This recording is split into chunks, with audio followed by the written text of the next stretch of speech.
Hello everyone, March W13 here with another restaurant review, and we have something truly special in store for you today. Nestled inside the MGM Grand, behind velvet walls and hushed corridors, lies one of the most celebrated dining rooms in America, Joël Robuchon, Las Vegas, a 3 Michelin-starred sanctuary of French haute cuisine designed to resemble an Art Deco townhouse complete with marble floors and a garden terrace. Tonight, I finally crossed it off my bucket list. This is not L'Atelier de Joël Robuchon. This is the crown jewel, the original Robuchon experience, and I filmed every dish, every pairing, every moment. Let's get started. You choose your breads, and they warm them for you. I tried 4, a mini baguette with rustic brown flavor but a crust that was a bit tough. Saffron focaccia, bold, aromatic, but not my favorite.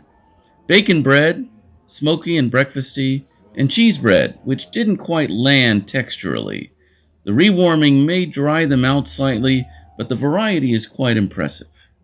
The first wine of the night was a champagne, Cuisine les Fortes Terres Special Club 2018, 100% Pinot Meunier. This champagne surprised me. It was like no other champagne I've ever tasted. It carried all the hallmarks of classic French bubbly, but it was juicier and deeper than expected, with cherry-like fruit on the nose, a bold start.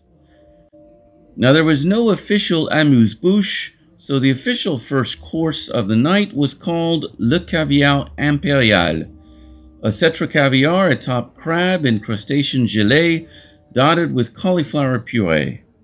A bit fishy but complex, the crab was fresh, creamy, and elevated by the acidity of the champagne. The caviar was far from prominent, but added salty, briny goodness.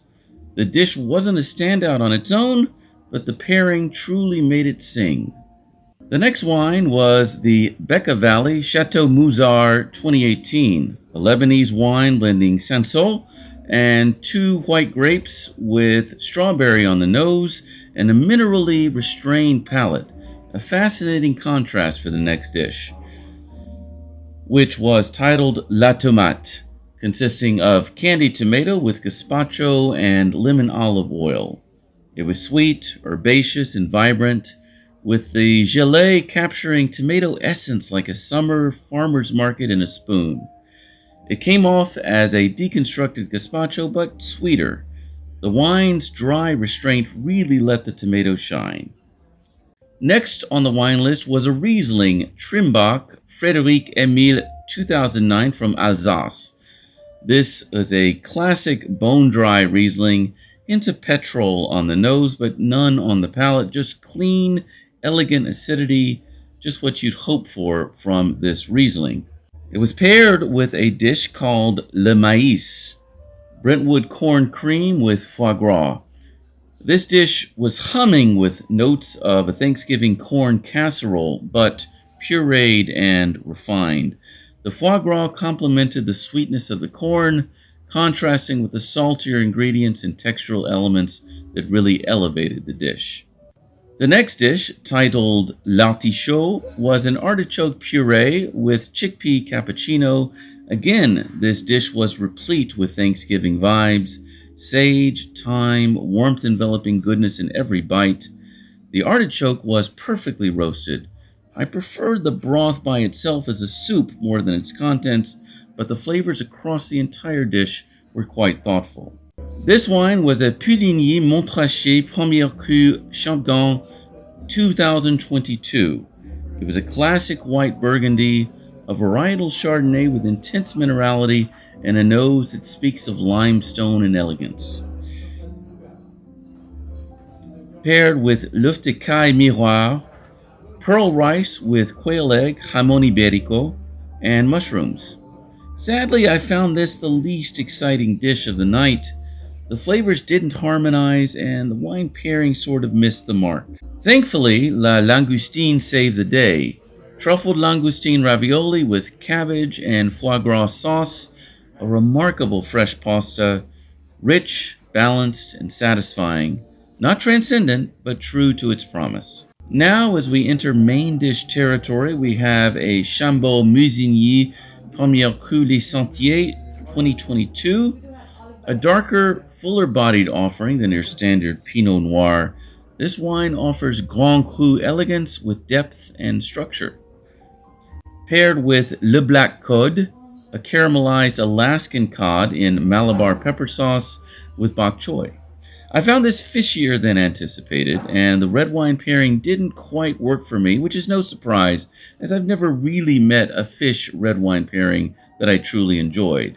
And it wasn't even the best miso glazed cod I've ever had, but still buttery and well cooked, high quality product, just not 3 Michelin stars great. And as we continue this journey of escalating savoriness and the wine evolves in kind, we had a Châteauneuf-du-Pape Chopin 2022 bursting with red fruit, high astringency, and I swear a touch of cheese on the bouquet, but overall a classic Rhône character. And with that we enjoy La Canette, a spit roasted duck with 5 spices and sour cherries. This dish was bold with a surprising touch of Asian-inspired flavor. The cherries were assertive but complimentary. The duck cooked perfectly. This dish was better as a sum of its parts on the plate, and the wine pairing turned out better than I'd expected. I can honestly say this was possibly the best duck dish I've ever had. It was unquestionably the most adventurous. And now as we head for the home stretch, we go to Bordeaux, France, with a Pauillac Grand Cru Classé Chateau Pontet Canet 2014, a 10-year-old wine, and a typical Pauillac, structured, earthy, with a hint of pencil shavings on the nose. I wouldn't say this was the most remarkable wine I tasted tonight, but unquestionably a solid offering. And paired with that Cabernet Forward Bordeaux, we all knew this was coming. We have Le Boeuf, the beef. It's what's for dinner, or at least for this course. Australian Wagyu with what's described as a virtual béarnaise and crispy potato. The beef itself was perfectly cooked. I felt the accompaniment somewhat masked the delicate flavor of the Wagyu. Now, as for those famous Robuchon potatoes, for me, they're just butter with potato puree. Frankly, Whole Foods might win that round. But the steak, absolutely flawless. Such a great way to end the savory part of this meal, as so many uber fine dining establishments are deficient when it comes to steak. And for an intermezzo, we have Le Sake, which is a sake gelée with cucumber mint sorbet and sake foam. A bold palate cleanser. At first, the cucumber was a bit of a stretch, but it grew on me. In the end, it was sophisticated and refreshing, and it did its job, as it both tantalized and truly cleansed my palate. Now, for the last wine of the night, we go back to Bordeaux for a Sauterne. Chateau de Fargue 1998, that's right, a 27-year-old wine which I found surprisingly bright and light for its age.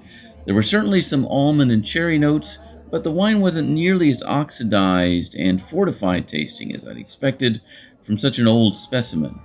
Beautifully preserved.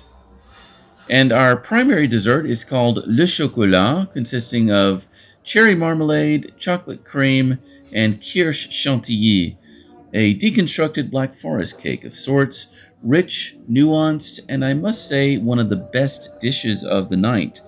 A symphony of harmonious flavors and textures, almost like our deconstructed semi-freddo. For me, the wine pairing wasn't perfect, as I tend to favor fruitier desserts with my Sauterne, but bonus points for the old vintage, and the dessert itself stood tall. Next came my cappuccino, a good old-fashioned classic roast, well made. As for the dessert cart, I'm afraid I actually prefer the desserts from down the street at the 2 Michelin-starred Guy Savoy. These mignardises are always a spectacle but rarely a highlight, and this episode of the dessert cart was no exception, but the peanut butter and jelly truffle was a standout. Now, what do I think of Joël Robuchon Las Vegas? Well, as you can see, it's more than a meal, it's a performance. Eating here isn't just a bucket list item, it's truly a lifetime accomplishment. For me tonight, not every dish was perfect, but the experience was absolutely unforgettable. From the champagne to the duck, the highs were high, and the setting, quiet, intimate, and timeless.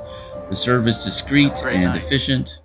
For anyone chasing culinary excellence across the globe, although Joël Robuchon himself may have died 7 years ago tragically, his dream is very much alive, and this is still a pilgrimage worth making. And for me, it was a bucket list dream fulfilled. Until next time, happy travels and even better eats. March W13 out.